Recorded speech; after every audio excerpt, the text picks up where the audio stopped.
Monica. Ito yung simbahan namin.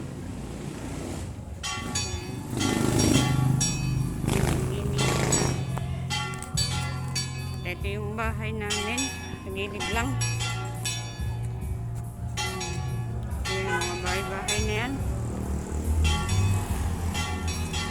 Yan o. Ito yung bahay namin.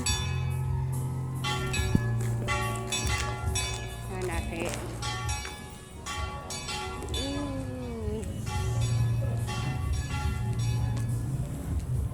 Nung araw kasi naglalaro kami rito. Mga bata kami. Nung araw kasi wala yan. Eh, pinapit yata ng konsyel nila mayor. Kaya yun, may pader na. Dati kasi wala yan. Naglalaro kami yan. Nagka-muwi kami rito. Dito kami oh. Minsan sa likod niyan, basketball na yan. Basketball court yan. Ah, hindi ko kayo itutur dyan. Sarado eh. Kaya, ayun.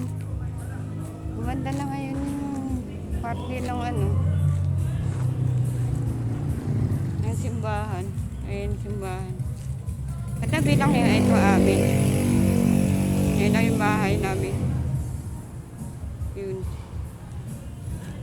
Dito ako pinanganak. Dito ako lumaki. Ang nag-aral ako, kinder.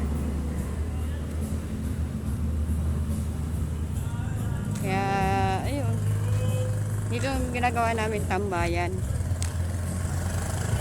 Kaya medyo nakakamiss balikan dito. Silangan namin. Saan ako pinanganak, saan ako lumaki. Yan. Nakakamiss din. Pag naririnig mo yung mga bell na yan, yun, merong mga misa yan. Sarado na kasi oh. Dati wala to. Ayun, meron yun. May garden kasi dun sa likod eh. Sa grotto. Kasi sarado na. Kaya ayun. May Christmas party kami, mga site ng mother ko. Kaya nandito kami lahat. Kaya, ayun. Bago kami umuwi, dating na alas 12, tapos na kami.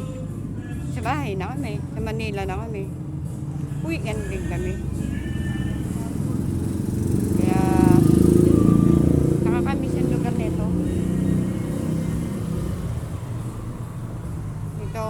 Dito kami nakatira nung araw. Yung simbahan. Yan, ayun. Simbahan ng Santa Monica ng Hagonoy, Bulacan. Dito ako pinanganak, dito ako lumaki. Dito ako pinuo na aking mga magulang.